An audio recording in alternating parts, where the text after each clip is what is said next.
Happy Friday, Redeemer. It is June 23rd. I'm Pastor Miller. Ever since Jesus was ruthlessly crucified on Golgotha, the Christian church has always been the persecuted church. The Jews tried to wipe Christians from the face of the earth. You remember Saul, who eventually became the Apostle Paul. He was in on that plot. But after the Jews, then it was the Romans and the Holy Roman Empire. They tried to eradicate Christianity. Down through history, Christians have always thrived when they've been persecuted. In the days of Martin Luther, Luther simply said, can we have a conversation about our theology and get back to teaching the stuff in the Bible? Because I think we've gotten a little far afield.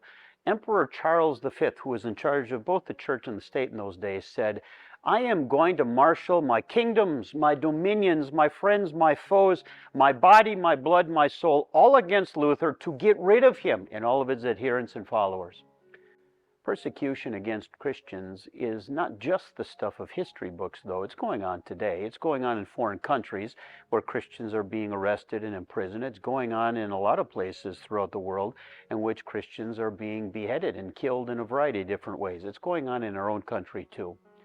It's not just demonstrated in ungodly things and immoral things like abortion or taking lives. It's going on in all kinds of positions that are both immoral and amoral, and in increasing amount of language in our own country that's saying we need to get rid of the Christians and turn it into a secular society. Okay, Jesus told us to expect that.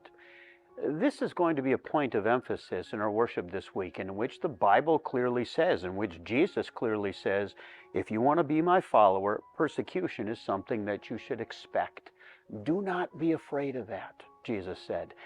He who stands firm to the end will be saved. Whoever acknowledges me, I will acknowledge him before my Father in heaven. God gives tremendous promises and comforts to Christians who stand firm even in the face of overwhelming persecution. More on that in a minute. In news, we've had all kinds of things going on at Redeemer. Just a couple of weeks ago, we had our annual meeting in which we passed a $1.7 million budget, in which we elected a brand new church council, in which we extended a call to a 5th and 6th grade homeroom teacher, Kevin Bauer. He's accepted that call. We also extended a call to a third pastor, Pastor David Clark. He's still holding that call, and we'll make sure that we pray for him. In the past several weeks, God has called home to himself in heaven the souls of any number of our parishioners. We want to make you aware of memorial services that are upcoming on Saturday, July 8th for Mr. Ken Lang, memorial service on Friday, July 21st for Mr. Jim Holland, and also a memorial service for Jerry Foss on Saturday, July 22nd. More information is in the news and notes attached. Finally, there's still time to return the baby bottles. They were due on Father's Day, but if you bring them in, we'll make sure that we get it counted and sent off to a home for unwed mothers. And finally, keep in mind that if you are a member of Redeemer Plus, they are hosting on July 5th, Wednesday, July 5th at 9:30, a special celebration with patriotic sing-along songs and a carry-in potluck to follow. Mark your calendars and attend. Jesus promised that the church, the Christian church, was going to be a persecuted church. But every time the Christian church has been persecuted, it has thrived. Embrace your faith and practice it. And even in the face of overwhelming opposition, put into practice the promise Jesus gives.